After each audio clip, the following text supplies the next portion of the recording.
오늘은 2022년 18번째 주일이며 5월의 첫날입니다. 벌써 5월이 되었네요. 5월은 가정의 달이라고 하지요. 가정의 모든 문제들이 잘 풀리며 무엇보다 화목한 가정을 이루시기를 축복합니다. 대부분의 교회들이 현장 예배를 드리게 되었는데요. 모이는 곳곳마다 주님 주시는 평강과 기쁨으로 가득 차기를 기도하는 아침입니다. 아무쪼록 코로나 확진자들 또 사망자들이 크게 줄어들어서 현장 예배가 다시 든든히 자리 잡기를 기도합니다.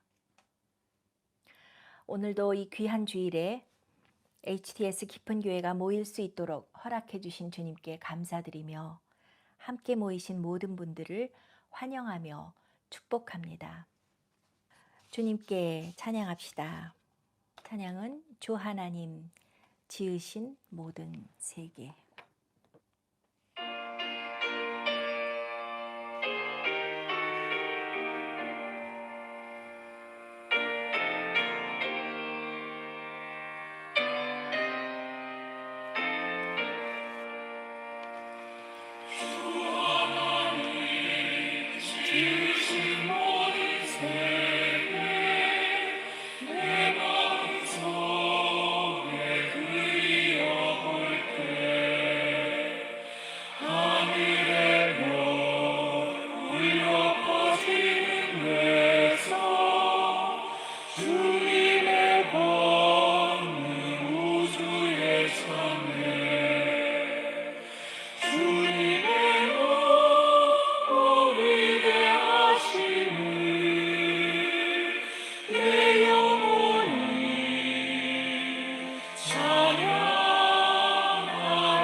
천국은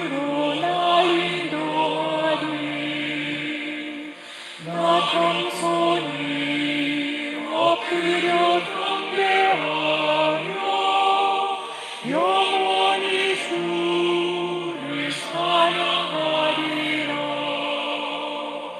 주님의 높고 위대하심을 내 영혼이 찬양하네. 주님의 높고 위대하심을 내 영혼이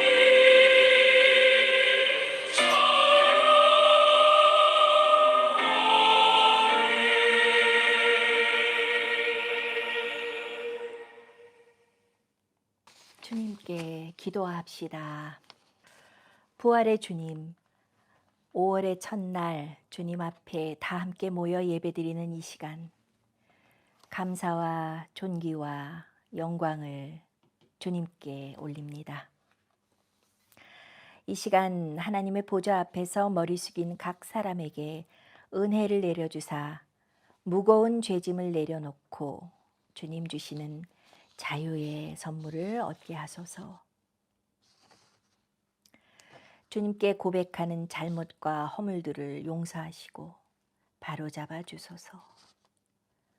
알면서도 잘못한 일들, 모르고 실수한 일들 많습니다. 많고 많은 허물들과 연약함, 모든 죄를 고백합니다. 진정으로 슬퍼하며 애통하는 마음을 주시고 또한 우리의 마음을 위로하소서. 주님의 용서를 바라며 믿습니다. 주님의 용서를 감사하고 기뻐합니다. 이후로는 하나님의 독생자 예수 그리스도를 믿는 믿음으로 진리를 따라 살게 하소서. 신실하신 주님, 우리와 맺으신 언약을 항상 지키시니 감사합니다. 우리를 깨우치시고 시험당에 넘어질 때 다시 일어날 용기를 주소서. 구하고 찾고 두드리는 자에게 성령을 충만히 부어주소서. 주님의 이름으로 모인 우리의 예배가 신령과 진리로 드리는 참 예배 되게 하시고 주님 앞에 머리 숙여 기도하는 각 사람의 간구를 들어주사 응답해 주소서. 말씀 안에서 깨닫는 지혜를 주시고 말씀대로 살아갈 능력을 허락하소서. 각 개인과 가정의 기도들을 모아서 우리가 한 마음으로 주님께 올립니다. 주의 이름을 부르는 모든 자들이 주님의 뜻 안에서 응답받는 기쁨을 누리며 살게 하소서. 코로나로 가족을 잃은 사람들을 기억해 주시고 지금도 사투를 벌이며 병과 싸우고 있는 중환자들을 기억하시고 치유하소서. 우크라이나 전쟁의 아픔 속에 고통당하는 자들을 주님 손에 맡깁니다. 이 땅의 모든 교회들을 기억하사 성령으로 충만케 하시고 부르심을 따라 사역하는 데 필요한 것들을 채워주소서. 주님의 권능이 그들과 함께 하사 손을 얹어 나사렛 예수의 이름으로 기도할 때 병이 낫게 하시며 귀신이 떠나가게 하소서. 주님이 다시 살아나심을 기뻐하는 부활주일 기간에 성령께서 친히 한 사람 한 사람에게 말씀하시고 부활의 진정한 의미를 가르쳐 주소서. 이 모든 기도와 간구를 교회의 머리이신 우리 주 예수 그리스도의 이름으로 올립니다. 아멘. 기도한 내용에 동참하는 마음으로 잠시 각자의 기도를 하면서 묵상합니다.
사도신경입니다. 전능하사 전능하사 천지를 만드신 하나님 아버지를 내가 믿사오며 그 외아들 우리 주 예수 그리스도를 믿사오니 이는 성령으로 잉태하사 동정녀 마리아에게 나시고 본디오 빌라도에게 고난을 받으사 십자가에 못 박혀 죽으시고 장사한 지 사흘 만에 죽은 자 가운데서 다시 살아나시며 하늘에 오르사 전능하신 하나님 우편에 앉아 계시다가 저리로서 산 자와 죽은 자를 심판하러 오시리라. 성령을 믿사오며 거룩한 공회와 성도가 서로 교통한 것과 죄를 사하여 주시는 것과 몸이 다시 사는 것과 영원히 사는 것을 믿사옵나이다. 아멘. 오늘의 말씀입니다. 오늘의 말씀은 요한복음 5장 8절부터 9절의 말씀입니다. 예수께서 이르시되 일어나 내 자리를 들고 걸어가라 하시니 그 사람이 곧 나아서 자리를 들고 걸어가니라. 예수께서 이르시되 일어나 내 자리를 들고 걸어가라 하시니 그 사람이 곧 나아서 자리를 들고 걸어가니라. 예수께서 이르시되 일어나 내 자리를 들고 걸어가라 하시니 그 사람이 곧 나아서 자리를 들고 걸어가니라. 주님의 복음입니다. 아멘. 일어나 내 자리를 들고 걸어가라. 베데스다 목가에 38년 된 병자를 고치신 예수님. 요한복음 5장의 말씀을 전하겠습니다. 일어나 내 자리를 들고 걸어가라. 예수께서 베데스다 목가에 누워있던 38년 된 병자를 고쳐주시며 말씀하셨습니다. 요한복음 5장 1절로부터 제가 읽겠습니다. 그 후에 유대인의 명절이 되어 예수께서 예루살렘에 올라가시니라. 예루살렘에 있는 양문 곁에 히브리 말로 베데스다라 하는 못이 있는데 거기 행각 5이 있고 그 안에 많은 병자, 맹인, 다리 저는 사람, 혈기 마른 사람들이 누워 물의 움직임을 기다리니 이는 천사가 가끔 못에 내려와 물을 움직이게 하는데 움직인 후에 먼저 들어가는 자는 어떤 병에 걸렸든지 낫게 됨이러라. 거기 38회 된 병자가 있더라. 예수께서 그 누운 것을 보시고 병이 벌써 오래된 줄 아시고 이르시되 네가 낫고자 하느냐. 병자가 대답하되 주여 물이 움직일 때에 나를 못에 넣어주는 사람이 없어 내가 가는 동안에 다른 사람이 먼저 내려가나이다. 예수께서 이르시되 일어나 네 자리를 들고 걸어가라 하시니 그 사람이 곧 나아서 자리를 들고 걸어가니라. 이날은 안식일이니 유대인들이 병 나은 사람에게 이르되 안식일인데 네가 자리를 들고 가는 것이 옳지 아니하니라. 베데스다는 물이 있던 곳이었고 많은 병자들이 모여 있던 장소였습니다.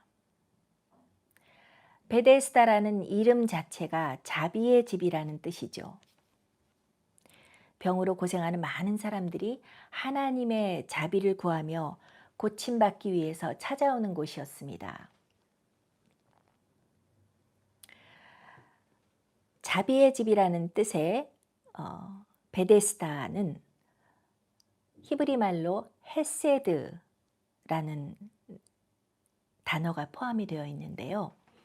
제가 잠언 설교할 때 이 헤세드라는 단어에 대해서 자세히 설명한 적이 있습니다. 헤세드의 집, 자비의 집, 은혜의 집, 그런 뜻을 가진 베데스다. 여기는 하나님의 신실하시고 변치 않으시는 영원하신 사랑이 있는 곳입니다. 그런 이름을 가진 장소였습니다. 복음서를 보면 예수님은 많은 병자들을 치유하셨습니다. 그 모습을 보면 하나님이 인간 세상에서 어떻게 자비로운 아버지와 같이 우리를 돌보시며 치유하시는지 알 수 있습니다. 그리스도인들이 믿는 하나님은 그리스도를 통해서 나타나신 하나님이죠. 그리스도를 바라보면서 하나님이 어떤 분이신지 우리는 알게 됩니다. 우리를 치유하시고 돌보시며 매일 그 일을 하시는 하나님이십니다. 그런데 이런 같은 이유로 하나님의 자비로우심을 부정하는 사람들도 있습니다. 자신이 치유받지 못했거나 가족이나 가까운 사람들이 오랜 병으로 고통받으면서 기도를 많이 했는데도 불구하고 치유받지 못한 경우에 오랜 동안 하나님을 믿지 못하고 하나님의 존재조차 부정하는 사람들이 있습니다. 아무쪼록 그런 분들에게 오늘의 말씀이 또 다른 아픔이 되지 않기를 간절히 바랍니다. 오히려 어떤 방식이든지 오늘 주님이 내밀어 주시는 하나님의 자비로 몸과 마음과 영혼이 치유받는 시간이 되기를 기도합니다. 왜냐하면 우리 인생들에게 꼭 필요한 건 하나님의 자비, 하나님의 은혜이기 때문입니다. 부족함이 없고 차별이 없고 완전한 계획 안에서 각 사람에게 때를 따라 나타나시는 하나님의 자비하심이 오늘도 우리 각 사람에게 모두 나타나실 것입니다. 오늘 본문으로 돌아가서 양문이라는 그런 문이 나오는데요. 예루살렘 성으로 들어가는 문은 여러 개가 있었습니다. 그 중에 양의 문이라고 불리는 곳이 있는데요. 아마도 제물로 바칠 양을 가지고 들어가는 문이었을 것이라고 그렇게 추측됩니다. 그 옆에 베데스다라고 하는 탕과 같은 못이 있었는데요. 예루살렘으로 드나드는 양문 옆에 있었으니 정말 많은 사람들이 오가는 곳이었을 겁니다. 이곳에 모여든 병자들은 가끔 천사가 이 못에 내려와서 물을 움직이는 때가 있다고 믿었습니다. 그럴 때 그곳에 가장 먼저 들어가는 사람은 마치 로또 1등 당첨되듯이 어떤 병에 걸렸든지 낫게 된다고, 그런 전설인지 미신인지 그런 이야기들을 알고 있었습니다. 믿거나 말거나 미신 같은 이야기이지만 병으로 오래 고생하던 사람들이 얼마나 절망적이었으면 지푸라기라도 잡는 심정으로 이런 믿을 수 없는 이야기들을 믿으며 날마다 모여서 물이 통하기를 기다렸을까 짐작해 봅니다.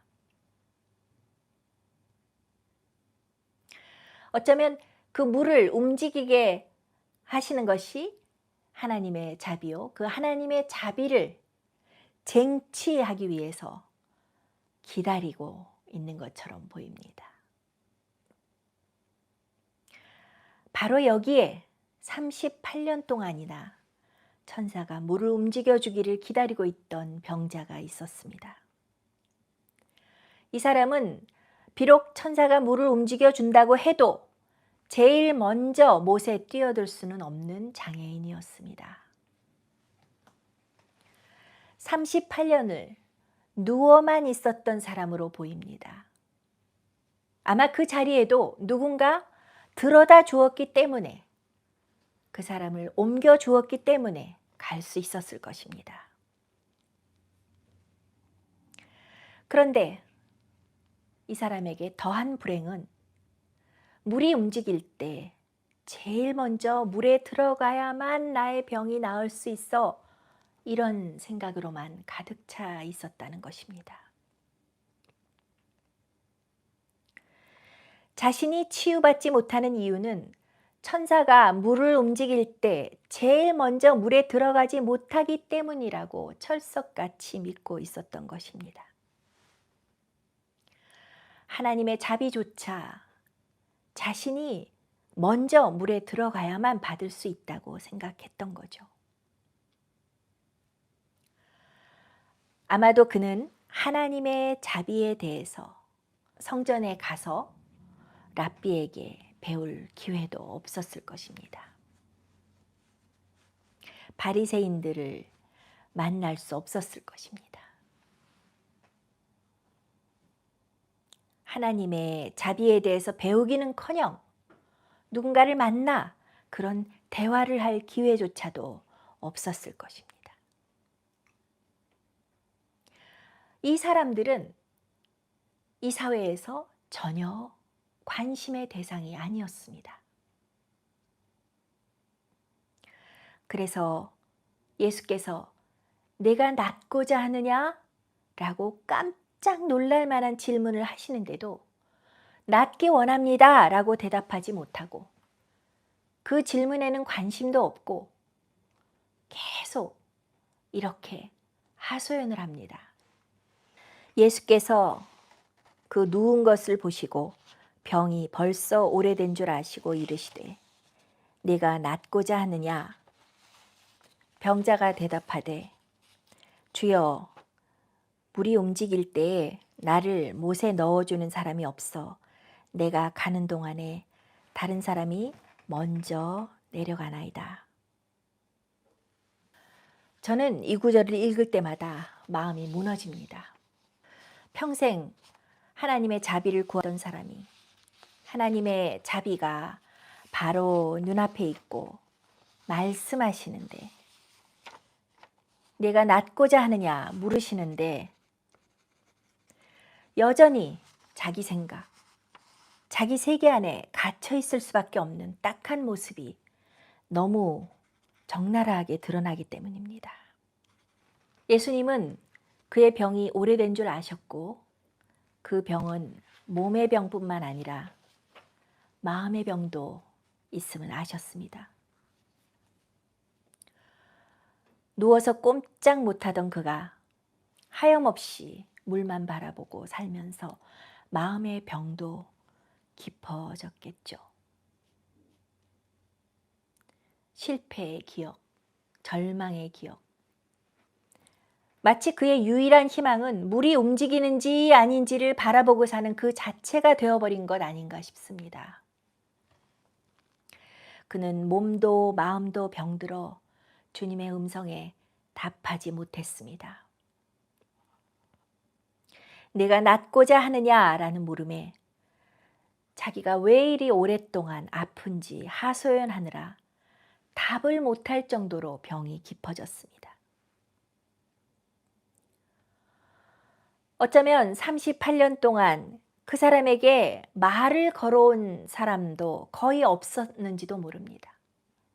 예수님은 살아계신 하나님의 자비가 무엇인지 우리에게 보여주신 분입니다. 이러한 예수님은 살아계신 하나님의 자비로서, 그 자비의 모습으로서, 은혜의 모습으로서 그 38년 된 병자에게 가셔서 말씀하셨습니다. 일어나 네 자리를 들고 걸어가라. 예수께서 말씀하실 때 그는 곧 나아서 자리를 들고 걸어갔습니다.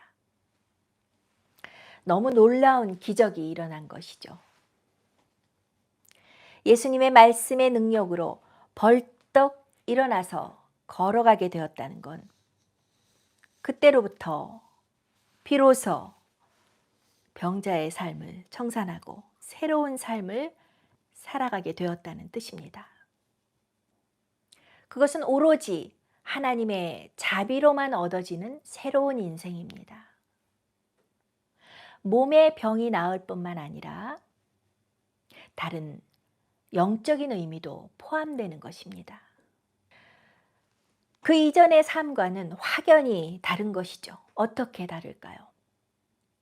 하나님의 자비로 일어나 걸어가는 것과 자리에 누워있는 것은 살아있는 것과 죽은 것의 차이처럼 하늘과 땅 차이입니다. 복음서는, 특별히 요한복음은 일어나는 삶과 누워있는 삶을 많이 대비하고 있습니다. 하나님의 자비를 모르는 삶과 하나님의 자비를 알고 살아가는 삶의 차이입니다. 단순히 한 사람의 병이 낫는 것과 아닌 것, 그거 이상의 의미를 담고 있습니다. 하나님의 자비를 모르는 삶은 38년 동안 가려는 시도만 하다가 물이 동할 때 가는 동안 그 상황이 종료되어서 멈출 수밖에 없는 그런 인생이었습니다. 가려고 시도만 하는 인생, 가는 동안 멈출 수밖에 없는 인생, 그런 인생이라고 할 수 있습니다. 그런 인생은 삶의 목표가 마치 신기루와 같아서 가도 제자리와 같습니다. 주여, 물이 움직일 때 나를 못에 넣어주는 사람이 없어 내가 가는 동안에 다른 사람이 먼저 내려가나이다. 내가 가는 동안에, 내가 길을 쓰고 물에 먼저 들어가려고 가는 동안에 다른 사람이 먼저 들어가서 그는 멈출 수밖에 없었습니다. 그러나 하나님의 자비로 사는 삶은 누가 나를 물에 넣어주기만 기다리는 수동적인 삶이 아닙니다. 일어나 걸으라는 주님의 말씀을 아주 적극적으로 사모하고 기다리며 그 말씀을 들을 때 믿고 행동하는 삶입니다. 그러나 주님의 말씀을 기다리며 믿는 일은 쉽지 않죠. 주님의 말씀에 목마르고 그 말씀이 더디 임할 때 정말 애가 탑니다.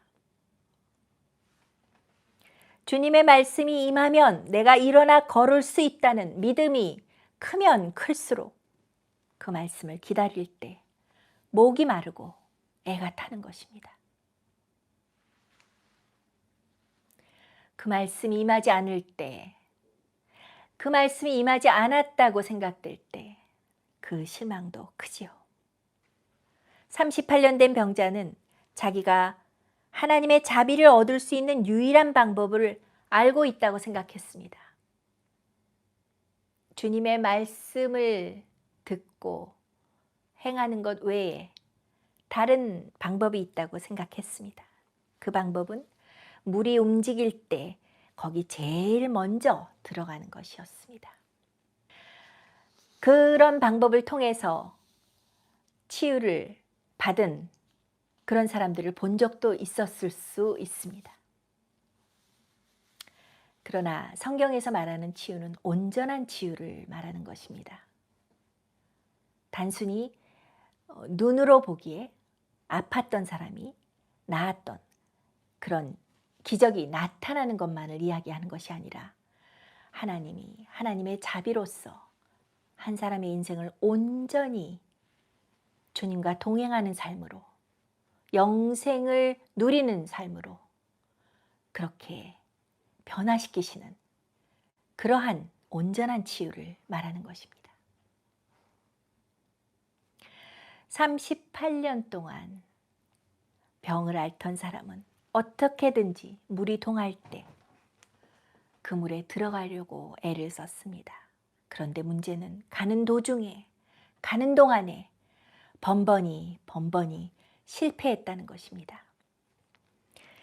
누군가의 도움을 받아야 가능한 일이었지만 그의 옆에는 도와줄 사람이 없었습니다. 그는 몸이 아플 뿐 아니라 외로움과 절망으로 옴짝달싹 못하고 있었습니다. 도저히 희망이라고는 보이지 않았던 이 사람에게 어느 날 하나님의 자비이신 예수께서 찾아오셨고 그를 치유하셨습니다. 예수께서 병자들을 고치신 일은 한두 번이 아니었죠. 그런데 특히 이 베데스다 목가에서 있었던 일은 안식일에 일어난 일이었고 그 안식일 논쟁과 겹쳐져서 매우 특별한 사건으로 성경에 기록되어 있습니다. 예수께서 이 사람에게 일어나 내 자리를 들고 걸어가라고 하신 것은 안식일에 할 수 없는 일을 하라고 하신 것이었습니다. 안식일은 유대인들에게 거룩한 날이었기 때문에 사람들은 일을 쉬고 모든 시간을 하나님께 드리며 하나님의 말씀에만 귀를 기울여야 했습니다. 이렇게 거룩한 날에 일을 쉬어야 하는데 자기가 누워있던 침상을 들고 걸어가는 이 사람은 안식일법을 어기는 사람이 된 것입니다. 평소에는 베데스다 목가에 있는 병자들에게 아무 관심도 없던 사람들이 이 사람이 치유받고 나아서 자기가 누워있던 자기의 자리를 들고 걸어가는 장면을 보자마자 관심을 가집니다. 유대인들이 병 나은 사람에게 이르되 안식일인데 네가 자리를 들고 가는 것이 옳지 아니하니라. 도대체 이게 38년 동안 병을 앓다가 방금 치유받은 사람에게 할 소리인가요? 치유받은 자에게는 너무 기막힌 일이었을 것 같습니다. 38년 동안 고생하다가 병을 치유받은 사람이 들을 소리는 아니었죠. 이걸 보면 당시 바리새인들이 무엇에 혈안이 되었는지 너무나 잘 알 수 있습니다. 그들은 하나님의 자비를 말하고 가르쳐야 했던 사람들이었습니다. 그런데 하나님의 자비하심이 눈앞에 그대로 드러난 베데스다의 치유를 단지 안식일을 범한 사건으로밖에 보지 않았던 거죠. 일어나 네 자리를 들고 걸어가라는 예수님의 말씀에 그대로 순종했던 38년 된 병자를 안식일에 하지 말아야 할 일을 했다고 비난했습니다. 안식일에는 하나님의 말씀을 묵상하고 잘 듣는 날이었는데 하나님이셨던 예수 그리스도의 말씀을 듣고 행한 사람에게 자신들이 정한 법을 지키지 않았다고 비난하고 있습니다. 그들은 자신들이 만든 법을 어기는 사람들을 무자비하게 판단하고 괴롭혔습니다. 그러면 왜 예수님은 하필 안식일에 그를 고치셔서 이 사람도 곤란에 빠지게 하고 예수님도 큰 곤란에 빠지게 되셨을까요? 그러므로 안식일에 이러한 일을 행하신다 하여 유대인들이 예수를 박해하게 된지라. 예수께서 그들에게 이르시되 내 아버지께서 이제까지 일하시니 나도 일한다 하시매. 예수님께서 하나님의 아들이심을 말씀하셨습니다. 예수님은 안식일에 병자를 고치시는 일이 아버지 하나님께서 지금도 하시고 계시는 일이라고 말씀하셨습니다. 그래서 예수님도 하나님과 같이 같은 일을 하시고 계신다고 말씀하셨습니다. 이것은 유대인들에게 정말 신성모독적인 이야기였죠. 하나님과 같은 일을 자신이 하고 있다고 공공연히 말씀하신 것이기 때문입니다. 예수님을 하나님의 아들이요 하나님이시라고 믿지 못하는 사람들에게 이런 말씀은 성경에서 읽혀질 때마다 매우 불편한 말씀이 될 수 있습니다. 특별히 요한복음에는 하나님으로서 우리에게 오신, 하나님의 자비로서 우리에게 오신 예수님에 대해서 아주 밝히 우리에게 보여주고 있습니다. 그래서 예수님은 하나님께서 우리에게 주신 참 안식, 하나님이 우리에게 안식일을 지키라고 하신 그 말씀의 뜻을 우리에게 가르쳐 주시고 보여주시기 원하셨습니다. 하나님이 주시는 참 안식은 일의 수고로부터 노임을 받고 쉬는 것입니다. 그러므로 예수께서 안식일에 병자를 고치신 이유는 그 안식의 참 의미, 쉬지 못하고 38년 동안을 고생한, 수고한 이 병자를 노임받게 하신 것이죠. 하나님의 자비하심은 우리의 모든 수고를 그치게 하시고 하나님이 하시는 일을 그저 바라보고 기대하게 하십니다. 때로는 이런 은혜가 너무나 믿기 어려워서 우리는 자꾸 무언가를 해야 될 것 같은, 수고를 해야 될 것 같은 그런 유혹에 빠집니다.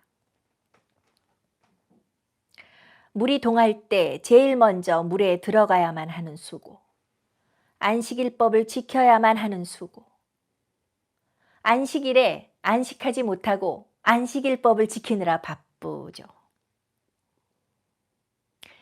그 밖에 나에게 짐이 되는 모든 수고를 그치고 쉼을 얻게 하시는 하나님의 자비하심, 그것이 참 안식입니다. 안식일에 38년 된 병자를 고치신 예수님은 수고하고 수고해도 계속 절망할 수밖에 없었던 그 옛삶을 청산하고 수고를 그치고 참 안식을 얻어서 참 생명을 누리는 그러한 새로운 삶을 그에게 허락하신 것입니다. 놀라운 선물이죠. 놀라운 은혜입니다. 침상에 누워서 죽은 자 같았던 사람이 일어나 자기 자리를 들고 걸어가는 모습은 새 생명을 주시는 하나님의 아들 예수 그리스도께서 이 세상에 오셔서 하시는 일이 어떤 일인지 그대로 우리에게 보여줍니다. 어떤 의미에서 우리 모두는 38년 된 병자의 자리에, 그 자리에서 이 말씀을 읽어야 하는 거죠. 병자를 치유하시는 그 예수님의 모습은 바로 아버지 하나님께서 하시는 일, 생명을 주셔서 우리를 살리시는 일입니다. 참 생명, 예수 생명입니다. 내가 진실로 진실로 너희에게 이르노니 내 말을 듣고 또 나 보내신 이를 믿는 자는 영생을 얻었고 심판에 이르지 아니하나니 사망에서 생명으로 옮겼느니라. 예수님은 하나님 아버지 안에 있는 그 생명을 받아서 그 생명을 우리에게 전해주시려고 오신 하나님의 아들이십니다. 그 예수님은 베데스다에서 38년 된 병자를 고쳐주시며 하나님의 자비로 한 사람의 인생이 병에서 노임받는 일이 그 어떠한 안식에 관한 법을 지키는 일보다 중요한 일임을 밝히 가르쳐 주셨습니다.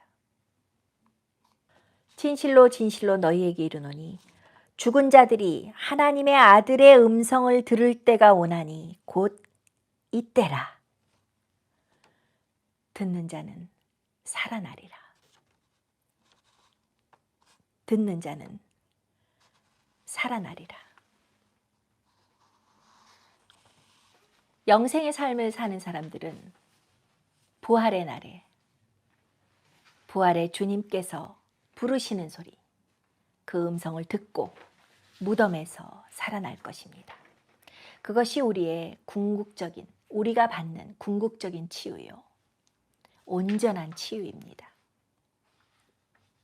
니키 감불 목사님은 이 땅에서 우리가 몸이 낫는 치유의 체험을 하는 것을 보너스라고 이야기하시죠. 이 땅에서 많은 기도의 응답을 받고 38년 동안 일어나지도 못했던 그런 병자가 고침을 받는 일도 너무 놀라운 기적이지만, 너무 놀라운 은혜이지만, 그보다 더 크고 놀랍고 우리가 기대할 수 있는 그런 은혜가 아직도 기다리고 있습니다. 그런데 바리새인들은 그 당시에 안식일 법에 매여서 더 큰 하나님의 은혜를 바라는 일을 놓친 거 아닌가 싶습니다. 우리도 나의 세계에 갇혀서 나의 문제에 갇혀 있을 때 하나님의 더 크신 은혜, 하나님이 베푸실 더 큰 계획, 그것을 못 보는 일이 가끔 있습니다.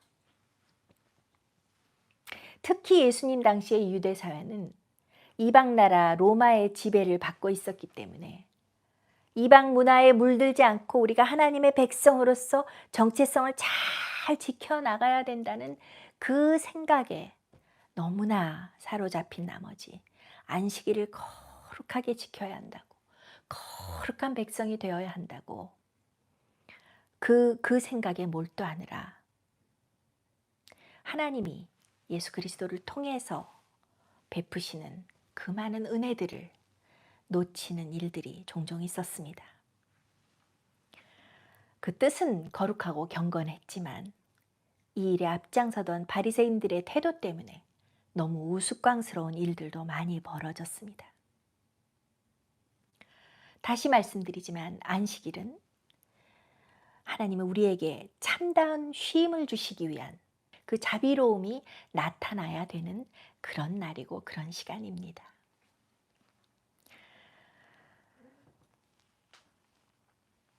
예수께서 베데스다 목가에 38년 된 병자를 일으키시고 자기 자리를 들고 걸어가게 하신 것은 바로 그 일을 하신 것이죠. 병자로서 묶여있던 삶에서 풀려나 자유롭게 하신 것입니다. 율법은 우리를 묶는 기능을 하고, 그래서 하나님을 잘 믿고 거룩한 백성으로 살아가게 하는 그런 역할을 해주지만 안식은 우리를 풀어주죠. 둘 다 필요하지만 가장 더 중요한 것은 참 안식입니다.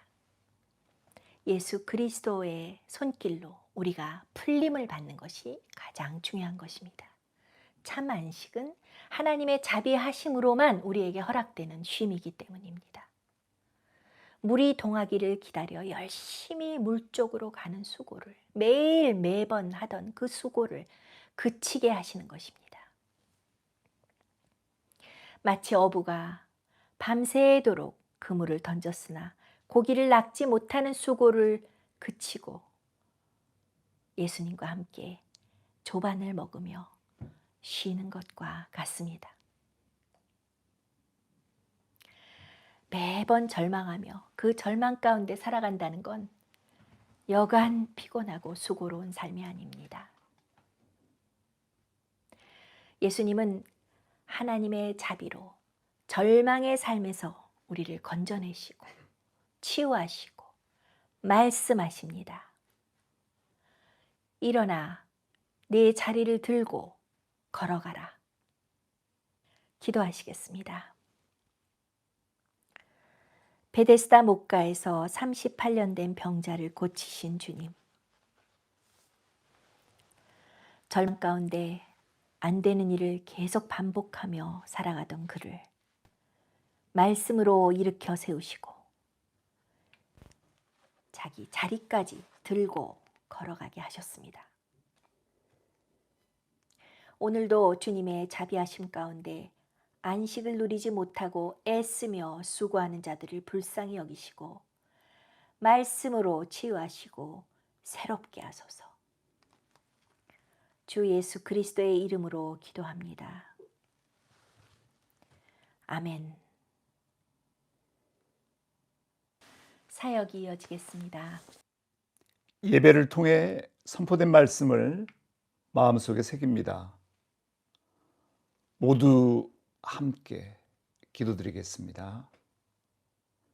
이 시간 겸손하고 간절한 마음으로 성령님을 초대합니다. 성령님 오시옵소서. Come, Holy Spirit.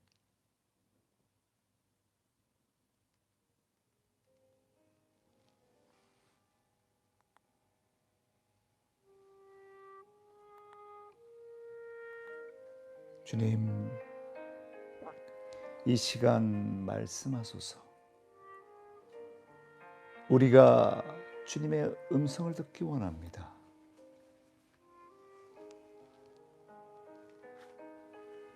예수께서 이르시되 일어나 내 자리를 들고 걸어가라 하시니 그 사람이 곧 나아서 자리를 들고 걸어가니라.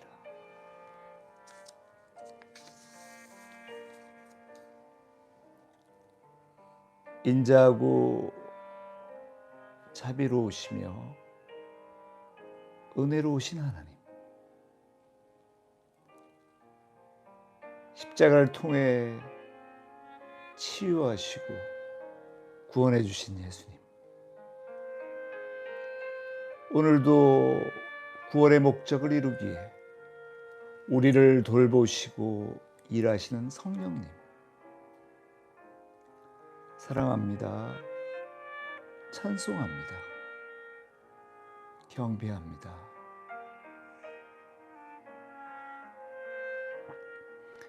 베데스다 목가에서 38년 된 병자를 치유하신 예수님, 지금 이곳에 우리와 함께 하심을 기뻐합니다. 이 시간 우리의 몸과 마음과 영혼이 치유받기를 기도드립니다.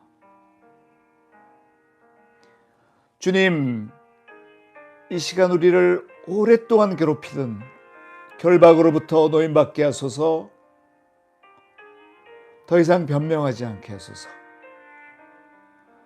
더 이상 우리가 만들어 놓은 해결책에만 의존하지 않게 하소서. 주님의 말씀을 의지합니다. 온전한 치유가 있게 하소서. 주님, 우리가 낫기를 원합니다. 주님, 한 말씀만 하소서. 일어나서 걸어라. 우리를 꼼짝 못하게 묶고 있던 병상에서 박차고 일어나게 도와주시옵소서. 주님, 힘주소서. 일어나서 당당하게 걸어갈 수 있도록 간절하게 원합니다. 주님 정해주신 길로 나아가기를 소원합니다. 우리의 좁지좁은 생각과 편견에서 벗어나게 하소서. 진리신 주님만을 바라보게 하소서. 이 시간 우리를 만나주심을 감사합니다. 우리가 새로운 삶을 살아갈 수 있도록 인도해 주심을 감사합니다. 주님 도와주옵소서. 이제는 주님 도움만 받기 원합니다. 주님의 의로운 오른손으로 붙들어 주시옵소서. 주님, 이 시간 회개합니다. 우리의 허물을 용서하소서. 주님에 대한 사랑을 회복시켜 주소서.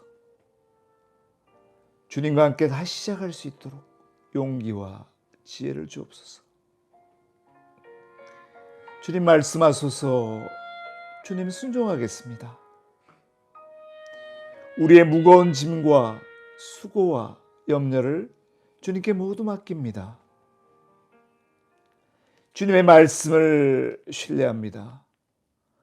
주님의 때를 기다립니다. 주님의 응답을 소망합니다. 지금도 우리를 도우시는 성령님, 우리의 문제를 해결해 주시고 새롭게 도전하게 하소서. 주님의 뜻을 겸손하게 이루어갈 수 있게 하소서. 치유하시고 구원하시는 주님을 온전하게 알 수 있도록 도와주시옵소서. 주님을 힘차게 전할 수 있도록 도와주시옵소서. 예수님을 바라보며 우리의 간절한 소원을 내놓습니다. 우리의 기도를 들어주소서. 주님, 성령 충만을 구합니다. 성령님 도움으로 기도하고 실행하며 순종할 수 있는 은혜를 주옵소서. 성령님 주시는 모든 선물을 구합니다.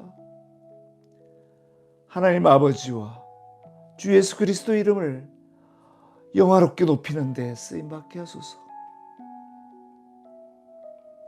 아직도 끝나지 않은 전쟁의 어두운 터널을 지나는 형제자매들이 있습니다. 그들을 위해 기도드립니다. 주님 함께 하셔서 전쟁의 공포와 폭력과 죽음이 사라지게 도와주시옵소서. 새롭게 사명을 감당할 대통령 당선인과 새로 구성될 정부에서 책임을 감당할 한 분 한 분을 축복합니다. 주님의 뜻을 이루는 귀한 도구와 통로가 되게 하소서. 주님 주신 공의와 사랑이 온전하게 회복되게 하소서. HTS 깊은 교회를 위해 기도합니다. 주 예수 그리스도가 선포되고 전해지게 하소서. 예배에 참석하신 한 분의 한 분의 삶을 축복합니다.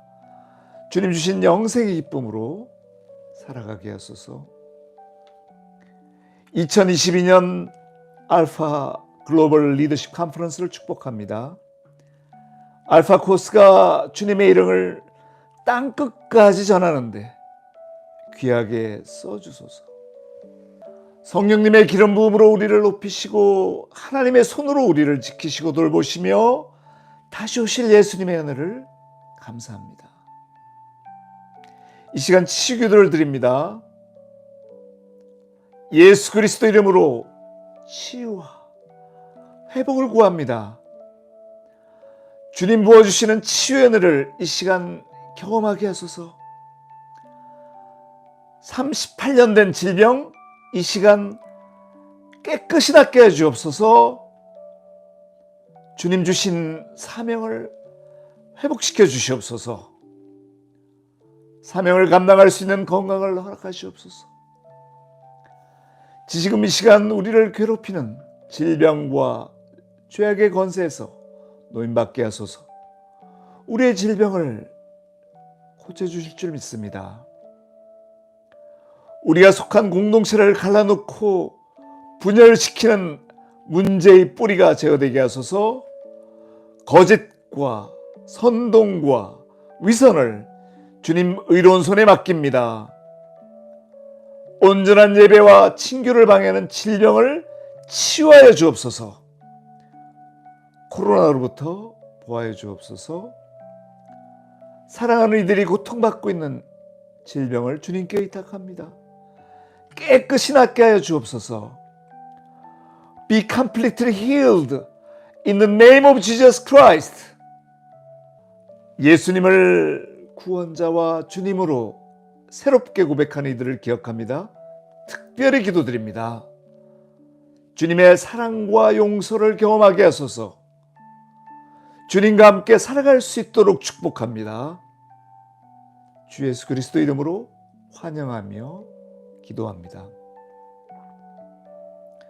십자가로 용서하시는 구원자, 흘리신 보혈로 치유하시는 치유자, 부활의 생명으로 새로운 능력을 주시는 격려자, 하늘 보좌에서 우리를 위해 중보하시는 중보자, 이 시간 성령으로 우리를 온전하게 하시는 인도자, 분열을 하나로 연합되게 하시는 화해자, 우리를 돌보시는 참목자, 우리 예배를 기쁘게 받으시는 참친구, 우리에게 위로와 용기를 주시는 위로자, 우리를 구원하시고 영원히 함께 계시는 구원자, 38년 된 베데스다의 병자를 치유하고 회복시키신 선하신 의사, 우리에게 참된 평강과 참 안식을 주시는 주 예수 그리스도 이름으로 기도드립니다. 아멘. 아멘.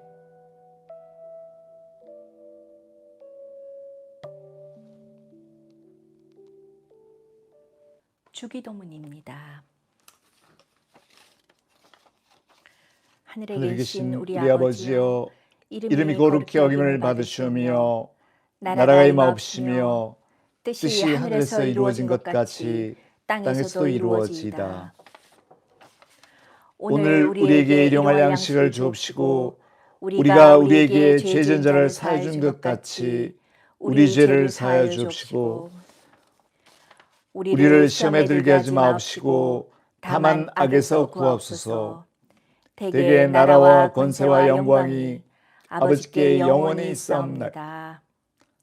아멘. 지금은 우리 구주 예수 그리스도의 한량없는 은혜와 하나님 아버지의 영원하신 사랑과 성령님의 감동, 감화하시고 교통하시며 충만케 하시는 역사가 일어나 내 자리를 들고 걸어가라고 하신 주님의 음성을 듣고 따르기 원하는 HTS 깊은 교회 모든 성도들 각 사람 머리 위에 지금부터 영원까지 함께 하시기를 간절히 축원하나이다. 아멘. 아멘.